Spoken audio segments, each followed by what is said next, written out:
AEW তো একদম কামাল করে দিয়েছে। তারা ডাব্লিউডাব্লিউকে প্রথমবারের জন্য টিকিট সেলের দিক দিয়ে অনেকটা বেশি পিছিয়ে দিয়েছে। আমরা স্যাটারডে নাইটস মেইন ইভেন্ট, তারপর গ্রেট আমেরিকান ব্যাশ, এমনকি এভলিউশন, এই তিনটে শো দেখতে পাচ্ছি ডাব্লিউডাব্লিউর পরপর দুদিনে।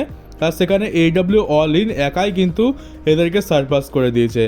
আর স্যাটারডে নাইটস মেইন ইভেন্টের টোটাল টিকিট সেল হয়েছে 10,000-এর একটু বেশি, ক্যাপাসিটিও টোটাল ওরকমই রেখেছে ডাব্লিউডাব্লিউ। আর তারপরে রয়েছে গ্রেট আমেরিকান ব্যাশ, যেটা প্রায় 600-র কাছাকাছি টিকিট বিক্রি করেছে NXT-র। আর আরেকটা হচ্ছে এভলিউশনের হাত তো খুবই খারাপ, 5,000-এরও নিচে টিকিট বিক্রি হয়েছে।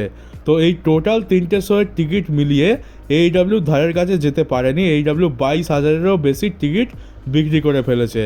তো এইটা মনে হচ্ছে প্রথমবার আমরা দেখতে পাচ্ছি যে AEWর কোনো একটা শো ডাব্লিউডাব্লিউ 3খানা শোকে বিট করে দিয়েছে।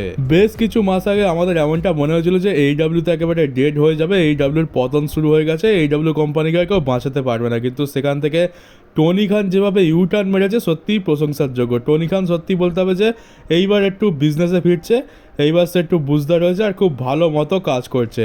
আর সেই জন্যই আমরা AEWতে এত বেশি উন্নতি দেখতে পাচ্ছি। AEWর প্রোডাক্টের কোয়ালিটি ভালো হয়েছে, আর এখানে সুপারস্টাররাও খুব জোরদারভাবে পরিশ্রম করছে, যার জন্য আজকের AEW এই সফলতাটা পেয়েছে। আর এর জন্য আমাদের টাকলা ট্রিপল এইচও কিছুটা দায় বলতে পারো, কারণ ট্রিপল এইচ দিন দিন ডাব্লিউডাব্লিউর কোয়ালিটি খারাপ করে দিচ্ছে, স্টোরি লাইন ভালো দিচ্ছে না, আর সেরকম মজা আসছে না ডাব্লিউডাব্লিউ দেখতে বোরিং হয়ে গেছে। আর সেই জন্য বেশ কিছু ফ্যান্স কিন্তু ডাব্লিউডাব্লিউ ছেড়ে AEWতে শিফট করে গেছে, এটাই একটা অনেক বড় কারণ। আর আমরা কি দেখতে পেতাম যে AEW আর ডাব্লিউডাব্লিউ কি করতো, আলাদা দিনে শো রাখতো। ডাব্লিউডাব্লিউ তো তাদের পাওয়ার দেখে নিজেদের মতো শো রেখে দিত, কিন্তু AEW সেই শোয়ের সাথে কম্পিটিশন করতে পারবে না এটা জেনে অন্য একটা দিনে শো রাখতো, যাতে ভিউয়ারশিপটা ঠিকঠাক করে আসে। কিন্তু এখন AEW এইরকম হওয়ার পর AEW এখন ঠিক করেছে যে এরপর থেকে আমরা বেশ কয়েকটা বড় বড় শো ডাব্লিউডাব্লিউর সাথে কম্পিটিশানে দেখতে পাবো। মানে AEW শো আর ডাব্লিউডাব্লিউ শো একই দিনে থাকবে। এবার ফ্যান্সরা যেটা দেখতে চাইবে সেটা দেখবে, যেটা বেশি দেখবে সেটাতে ভিউয়ারশিপ বেশি আসবে। তো AEW এখন কোমর বেঁধে কম্পিটিশানে নেমে গেছে। এরপর থেকে আমরা বহু শোকে টক্কর দিতে দেখতে পাবো একসাথে। আর এরকম একটা শো অ্যানাউন্সও হয়ে গেছে।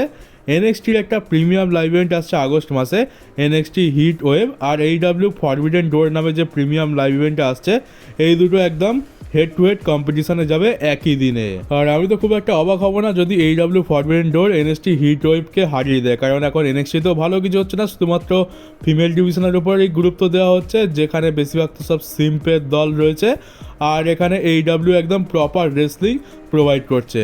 আর যেভাবে আমরা এরকম স্ট্যাট চেঞ্জ হতে দেখতে পেলাম, তো এখন তো মনে হচ্ছে যে AEWর পক্ষে NXTকে বিট করা হয়তো সম্ভব হয়ে যাবে। এতদিন শুধুমাত্র NXTর সাথে কম্পিটিশান চলতো, NXTকে বিট করতে AEW হিমশিম খাচ্ছিল, কিন্তু এখন মনে হচ্ছে ধীরে ধীরে সব কিছু চেঞ্জ হচ্ছে।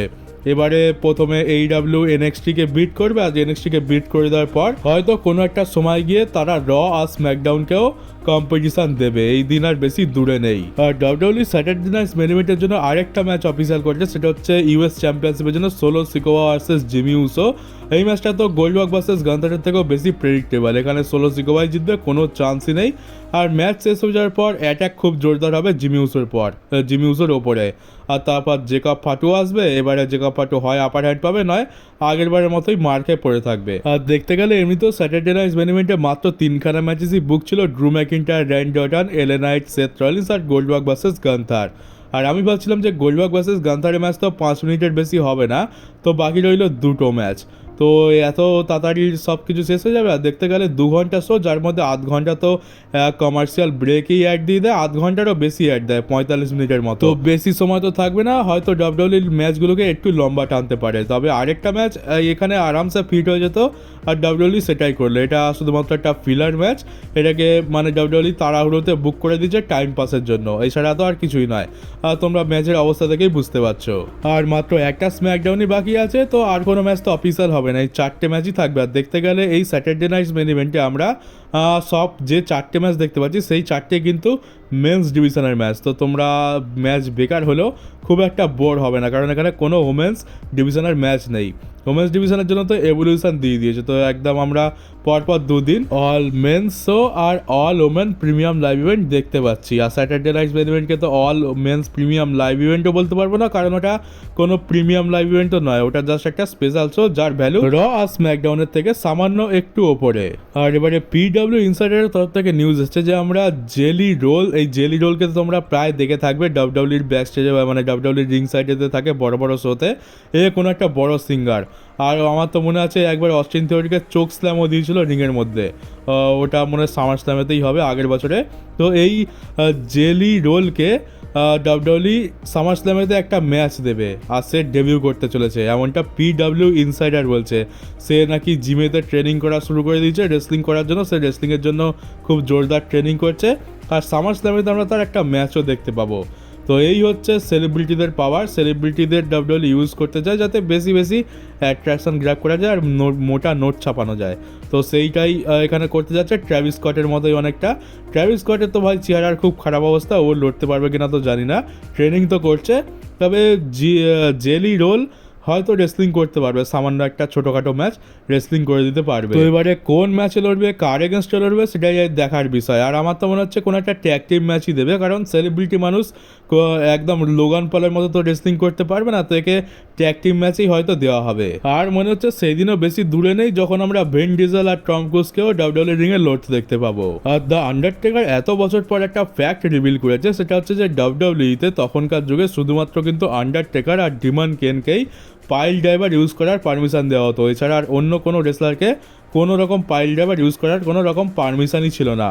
এই স্পেশাল অধিকার শুধুমাত্র তাদেরই ছিল, আর সেই জন্য আমরা তাদেরকে টুমস্টোন পাইল ড্রাইভার ইউজ করতে দেখতে পেতাম। আর দেখতে গেলে এই পাইল ড্রাইভার মুভটা খুবই ভয়ানক মুভ, এটা ডাইরেক্ট মাথার উপরে হিট করে, আর জানো মাথা কতটা সেন্সিটিভ জায়গায়, একবার যদি কোনো জায়গায় ভুলভাবে লেগে যায় তো ওখানেই মানুষ মরেও যেতে পারে। তাই যখনই পাইল ড্রাইভার হিট করতে হবে এমনভাবে হিট করতে হবে যেন সেটা অপোনেন্টের চোট না লাগে, মাথায় না লাগে। আর তোমরা দেখে থাকবে কেন আর আন্ডারটেকার যখন পাইল ড্রাইভার দেয় ওটা হাঁটু গেড়ে বসে পড়ে, অপোনেন্টের মাথায় যে চোট লাগবে সে কোনো উপায় নেই, অপোনেন্টের মাথা রিংয়ের মধ্যে টাচই করে না রিংয়ের সাথে। তো ওটা একদম বলতে পারো যে একদম সেফ পাইল ড্রাইভার, ওটা অপোনেন্টকে বাঁচিয়ে দেয়। আর এটা মনে হচ্ছে এদের যে লম্বা লম্বা হাইট ছিল সেই হাইটের জন্যই দেওয়া হয়েছে, কারণ যদি হাইট কম হতো তাহলে যখন টুমস্টোন পাইল ড্রাইভার দেবে তখন তো মাথা মাটিতে ঠেকেই যেত, শুধুমাত্র হাইট বেশি আছে অপোনেন্টের থেকে, সেই জন্য এই টুমস্টোন পাইল ড্রাইভারটা দেখতে বেশ ভালো লাগে আর অপোনেন্টের মাথাটাও বেঁচে যায়।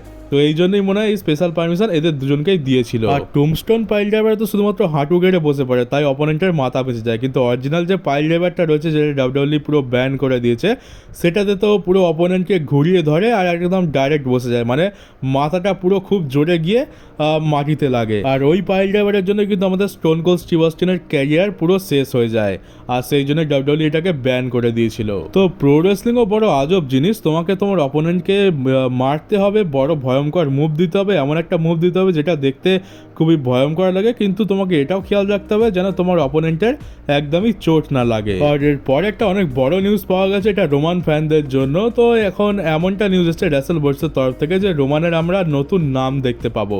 আমরা বেশ কিছু সময় আগে দেখতে পেয়েছিলাম, মানে শুনতে পেয়েছিলাম যে রোমান যখন রিটার্ন করবে তখন নাকি তাকে নতুন ক্যারেক্টার দেওয়া হবে, তো এটা স্টার রিলেটেডই ধরে নাও।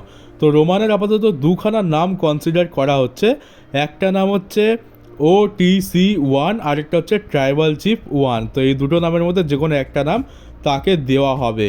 এবার আমি বুঝতে পারছি না এটা কী ধরনের নাম হয়ে গেল, মানে OTC1 আর ট্রাইবাল চিফ 1, এর থেকে তো ট্রাইবাল চিফ আর OTC ভালো ছিল। এমন তো নয় যে ডাব্লিউডাব্লিউ এমনটা দেখাতে চাইছে যে শুধুমাত্র one and only OTC, one and only tribal chief, ওটা তো করার কোনো দরকার নেই, কারণ আমরা জানি যে OTC শুধুমাত্র রোমান রেন্সই আছে। আর সোলোকে হারানোর পর যখন উলাফালা মালা জিতলো তখন ট্রাইবাল চিফের যে ক্রাউনটা ছিল ওটা রোমানের কাছে চলে এসছে, তো বেকার বেকার ওয়ান করার কী দরকার। আর এই OTC1 ট্রাইবাল চিফ 1 থেকে তো আমাদের তেমন কিছু মনেও হচ্ছে না, দেখে মনে হচ্ছে 1 2 3 4 চলছে। এখানে আজকের রোমান নিজেকে ট্রাইবাল চিফ 1 বলবে, কাল সোলো নিজেকে ট্রাইবাল চিফ 2 বলবে, পরের দিন জেকব পাটু নিজেকে ট্রাইবাল চিফ 3 বলবে, এরকমই চলছে। এরকম নাম্বারিং দেওয়ার কি মানে আমি তো বুঝতে পারছি। আর এখান থেকে তো এটা দেখে মনেও হয় না যে ক্যারেক্টারে খুব একটা বড় চেঞ্জ আসবে, এর থেকে তো পুরনো OTC নামটাই বেশ ভালো ছিল। এই 1 করে বড় জোর শুনতে বড় আজব লেগে যাচ্ছে। আর আমার তো মনে হচ্ছে এটা করার পেছনে একটা কারণ রয়েছে, সেটা হচ্ছে মার্চেন্ডাইজ। কারণ জানি যে আগের বার রোমান যখন এসেছিলো তখন একটা কালো কালারের ওপরে সাদা ডিজাইনওয়ালা OTC লেখা মার্চেন্ডাইজ পরে এসেছিল। আর এবার যেহেতু রোমানের আবার রিটার্ন হবে তো আরেকটা নতুন মার্চেন্ডাইজ তো লাগবে। আর ডাব্লিউডাব্লিউ কী করবে, বেশি তো খাটবে না, একটা যা হোক করে নতুন একটা মার্চেন্ডাইজ বানাতে হবে। তো কী করবে, OTCর নিচে শুধুমাত্র 1 লিখে দেবে, ব্যাস, ওটাই হয়ে যাবে নতুন মার্চেন্ডাইজ। ওয়াইজ, আর হয়তো কালার একটু আধটু চেঞ্জ করে দেবে। ঠিক দেখে নাও যেমনটা আমরা জন সিনার টি শার্টে দেখতে পাই, প্রত্যেকটা শোতে একটা নতুন টি শার্ট আর সামান্য কিছু চেঞ্জ করে, খুব একটা কিছু চেঞ্জ করে না, আর সেটা ধাক বিক্রি হয়ে যায়। তো রোমানের তো পুরনো যে টি শার্টটা ছিল সেগুলো তো একদম যার যার কেনার ছিল তারা কিনে নিয়েছে। এবার যদি নতুন মার্চেন্ডাইজ না নিয়ে আসে তাহলে লোকে কিনবেই বা কি, আর বিজনেস করবে বা কোথা থেকে। তো এটাই হবে সেই নতুন মার্চেন্ডাইজ। রোমান এই টি শার্টটা পরে রিটার্ন করবে আর তারপর ডাব্লিউডাব্লিউ শপে এটা অ্যাভেলেবেল করে দেওয়া হবে। আর যেহেতু শুধুমাত্র একটা নতুন মার্চেন্ডাইজ, তো ফ্যান্সরা এটাকে খুব ভালো মতো কিনবে আর ডাব্লিউডাব্লিউ বেশি দামে বেচে বিজনেসও করতে পারবে। তো আমি তো শুধুমাত্র এটাই দেখতে পাচ্ছি, না হলে ওটিসি 1 ট্রাইবাল চিপ 1 এটা তো কোনো ক্যারেক্টারে চেঞ্জ হতে পারে না। তো ক্যারেক্টারে মনে হয় না আমরা কোনো রকম চেঞ্জ দেখতে পাবো। আমরা যে আশা রেখেছিলাম যে হয়তো বিগ ডগের আমরা আপডেটেড ভার্সন দেখতে পাবো, ডাব্লিউডাব্লিউ কোনো একটা বড় সড়ো কিছু করবে, তো সেরকম কিছু তো আমার দেখে মনে হচ্ছে না। তো তোমরা যারা অনেক আশা নিয়ে বসে রয়েছো যে রোমান রিটার্ন করে অনেক বড় কিছু হয়ে যাবে, তো তাদেরকে বলবো বেশি আশা রেখো না, কারণ ভাবগতির তো সুবিধা ঠেকছে না। মনে হয় না খুব একটা বেশি স্পেশাল কিছু বা আলাদা কিছু হতে চলেছে। রোমান পুরনো ক্যারেক্টার নিয়ে রিটার্ন করবে আর যেমনটা আমরা আগে দেখতে পেতাম তেমনই দেখতে পাবো, কারণ আমাদের টাকলা ট্রিপল এইচ খুব একটা বেশি পরিশ্রম তো করতে চায় না। আর আমার তো মনে হচ্ছে রোমান যে 2-3 সপ্তাহের জন্য রিটার্ন করবে, ওই মাঝখানে ডাব্লিউডাব্লিউ রোমানকে দিয়ে যতটা পারবে ততটা নিংড়ে টাকা ইনকাম করে নেবে, আর সেরকমই তোড়জোড় দেখতে পাচ্ছি। কারণ রোমান তো সামার স্ল্যামের পর আবার চলে যাবে, তো এইটাই তাদের কাছে সুযোগ রোমানের নাম নিয়ে এই 2-3 সপ্তাহে ভালো মতো বিজনেস করে নাও, ভালো মতো টাকা পেটিয়ে নাও। আর ক্যারেক্টার আর স্টোরি লাইনের ওপর খুব একটা হয়তো মনোযোগ দেওয়া হবে না। আর এটা তো আমরা ডাব্লিউডাব্লিউ তার নাম নিয়ে কতটা বেশি পরিশ্রম করছে সেটা নিয়েই ভালো মতো বুঝতে পেরে গেছি। তো নাম দেখেই যা বুঝতে পারছি খুব একটা বেশি আশা রাখা আমাদের উচিত নয়। এক তো রোমানের কোনো নতুন ক্যারেক্টারও দেখতে পাবো না, উল্টে ওটিসি আর ট্রাইবাল চিপের সাথে 1 যোগ করে পুরো ফিল্ডটাই নষ্ট করে দিল। আর তো চলো গাইজ, এই ভিডিওটা এই পর্যন্ত ছিল। কেমন লাগলো কমেন্ট বক্সে অবশ্যই জানিও। নতুন থাকলে চ্যানেলটাকে সাবস্ক্রাইব করে নোটিফিকেশন বেলটাকে অবশ্যই অন করে দিও, আর পারলে ভিডিওটাকে শেয়ারও করে দিও। আর তো চলো দেখা হচ্ছে ডাব্লিউডাব্লিউর পরের একটা নিউজ ভিডিওতে।